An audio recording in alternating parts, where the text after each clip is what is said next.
If you're a follower of my journey, you know the obsession that I have with certain notes. Fig, plum, whiskey, and tea notes. And today's fragrance is probably the strongest tea note that I've ever encountered from a brand called Static Olfactive. But unlike all other videos, I'm gonna share a fun story time between the relationship of Static Olfactive and the Cubano channel and their introduction. When a brand, a small business, wants to showcase their fragrance on my platform, some of the hiccups that can happen. So if you wanna skip to the review, look at the timestamp below, but I think you'll wanna watch this to find out what happens between a brand and an influencer, and when an influencer does not want to completely destroy a brand, giving them the benefit of the doubt. You seem like a really nice person, and I don't want to offend you.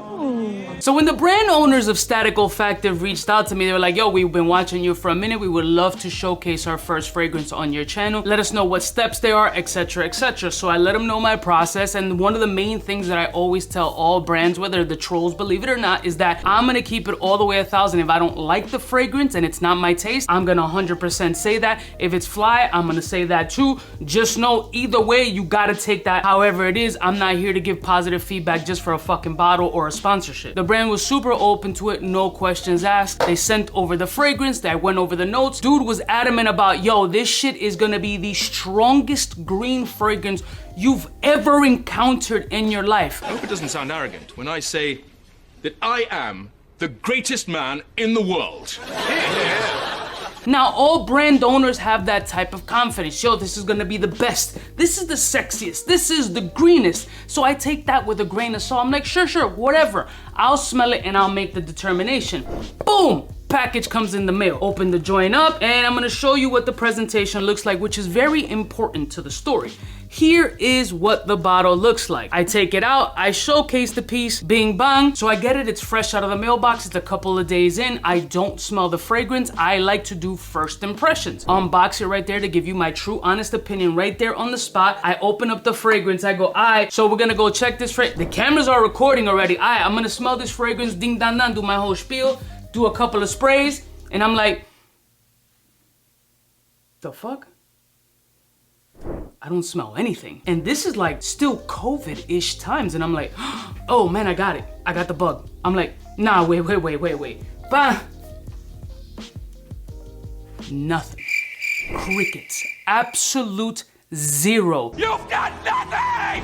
Nothing! I smelled more on Molecule 01 than I did with this fragrance. And I'm like, I can't. Like, something's not right here. Not only do I not smell anything, I sprayed it on my hand and I'm like, nothing. There's no scent, there's no oil, absolute zero. So before I continued with the video, and I knew that if I continued with this video, I was going to absolutely obliterate this brand for sending a fragrance that smelled like literal oxygen. I'm like, this guy's smoking crack if he's saying that there's something wrong. There's no way that this dude is boosting this fragrance as the strongest, longest lasting green fragrance in history. And it smells like nothing. So before I continued, Uncle Kuba was like, chill.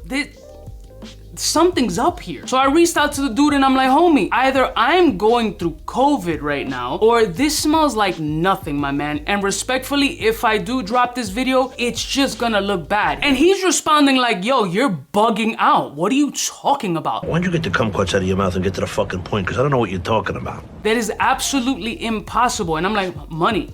Like, this shit smells like nothing, Papa. This is gonna jack up your bit. I'm telling you, I'm not here to destroy small businesses. I'm giving you the benefit of the doubt. I'm not like, I'll send you this bottle back or whatever. So we're both at this point going back and forth wondering, like, he probably thinks I'm the biggest asshole ever. Like, yo, this guy's trying to pull one over on me. And I'm like, this dude is literally on crack. There's no way that this smells like anything. Going back and forth, we realized that this is the actual fragrance and not this. What he used as his model display piece with water and food coloring and sent me the fucking sample with food coloring and water. This is what they use for the display for pictures, which looks like this, only just a little lighter in color. Fam, this is what happens when people fumble the bag. The dude was embarrassed. I was laughing my ass off. We both shared a ridiculous laughter because this is the type of shit that happens. I would have done the video and been a real douchebag. Early 2000s Cuba would have ripped this brand new company, which wouldn't have been the first time, ripped them apart for fugazing a fragrance, sending me some bullshit to promo on the channel that's supposed to be the strongest scent ever, when they truly sent me water with food coloring. What a dick! I love it. So when they did send me Into the Wild, this shit is ridiculously strong. It's like walking through the Amazon. So we both have like this internal monologue, and I did ask permission to share this story because they sent over their new fragrance, and even his wife is like, yo, you sent the fragrance, right? See, Uncle Cuba's not a bad guy. I'm not here to hurt brands, even when you send me water. But this next presentation definitely is not water, and let's roll my motherfucking music so we can get into the new Forbidden City scent profile. Because if this is urine, we're gonna have a problem. We're all alone in the villa. We're breathing the air for some friends from the south side. In case you cared, out of all your friends, I wanna be Cuba. Blessing morning, my beautiful peoples. You know who it is. It's your boy, C to the U to the V to the A. Shout out to Static Olfactive for sponsoring today's video and sending this fragrance for review. Like, he might be an asshole, and I was kind of nervous. Like, yo, this is gonna be piss in here with gold flakes because he knows I like gold, and this is gonna be a prank that I'm gonna spray urine on myself. Nah, he wouldn't do that. Shout out to them, bro. That's a very interesting brand, to say the least. Like, one of the main things that I can tell you about the actual Into the Wild, it is one of the greenest Amazonian walking through after rainfall scent profiles that I've ever smelled. It is not for everybody. It's definitely in the nichier space, but it's ridiculously strong. I'm talking about 12 plus hours, easy breezy, but it's hard for me to find the scenario that I can personally wear this particular fragrance. It has to be when I'm in my mode to wear something like this, or in the space of the niche realm of like something like House of Matriarch. That's kind of where I put this joint, in this niche, very bold, very photorealistic, placing you in a time and geographic location for a scent, which is what Into the Wild did. So in getting this particular fragrance and him emphasizing that it's a tea note, I'm a tea fan. So there's a lot of energy in this scent. As far as the note breakdown, that enticed me, and let me break down those notes so you have an idea. So the notes in the Forbidden City are as follows. It opens up with apricot jasmine tea, which is blended from green and black teas, and it's about 50% of the fragrance. Then it's followed by hinoki wood essential oil, followed by precious woods like sandalwood, Armenian wood, and bois d'essence. And at the base, we have a lot of fuckery going on with these woods. We got frankincense, myrrh, and smooth musk. So smooth musk is the name of the game when it comes to this scent profile.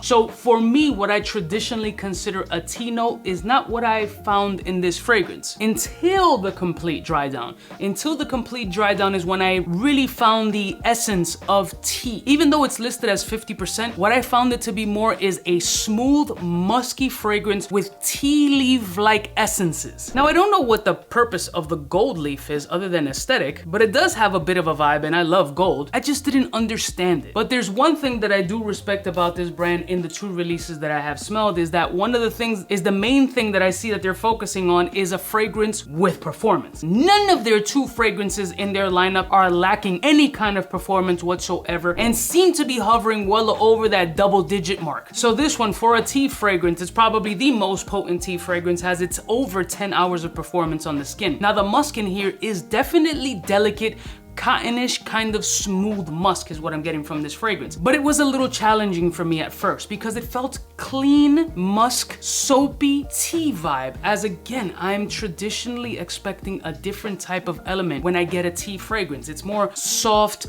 melodic, and this is pronounced and in your face. There's a lot of soapy, clean attributes in this fragrance that, like Into the Woods, lean into that arty space. There's a very specific space carved out for these type of fragrances and a particular type of individual, persona, character to wear these types of scents.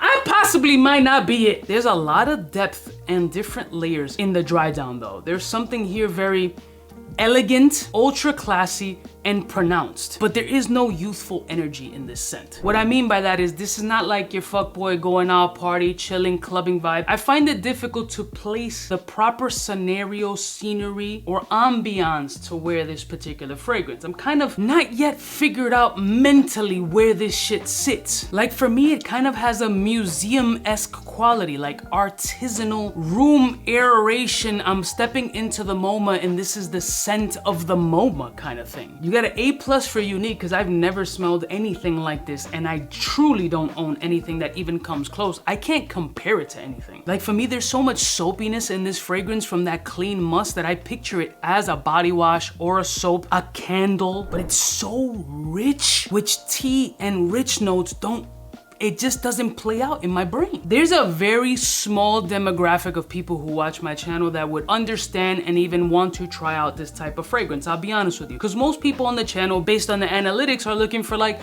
fuckboy, mass appeal, sexy, panty dropping. That's kind of like the YouTube fragrance space era. And this is more for the artsy, people who appreciate like Zoologist and House of Matriarch, maybe Fort and Manly, Tower, potentially tapping into old school Guerlain, or even vintage Dior. Vintage. So adorable. That's the element in space that I feel that this fragrance taps into. I think it's a beautiful fragrance when it dries down. It's just a little bit challenging for me into how and when to wear it. Performance, incredible. Sillage, a fucking nuclear bomb. Offensive, not at all. Super clean, ultra unique. For me, musk forward, followed by tea, and the other notes are just kind of just lingering there. You do get frankincense, you do get myrrh, but the musk here is so pronounced and so diesel that I think a true musk lover in fragrance, this for them will be a wet dream. So for me, the Forbidden City is only a half a ball spray. It does have its challenges on when to wear this joint, but there is no synthetic harsh mess. It is wildly unique. It's consistent. They're staying consistent to their identity of incredible performance and sillage, completely unique and very artistic with really good quality. So half a ball spray it is, homie. Thank God you didn't send me urine or you would have gotten stabbed. Sit. I do like a reluctant waft on that because even with half a spray, this is strong. Bro, who wants a bottle of water with green tint? I love y'all mother suckers from the heart. I'll put a link in the description. Shout out to Static Olfactive for not only sending this fragrance, but allowing me to share that fucking awesome story. That's probably one of the best scenarios that I've encountered in like sheer fuckery, that we both are able to laugh and see that human error, nerves, and two people completely like, what the hell's wrong with this dude? What's wrong with you? Can meet in a place where we're both laughing our asses off of a funny fucking story. And a brand with a good sense of humor is a brand I fuck with. I'll see y'all bitches next time. You know what it is. Biggest in the game. Smooches. Don't play. Hey, for all the chicks that got dead in the penthouse suite on top of my mom's crib. It's nonsense, you never get in. It's nonsense that you would think that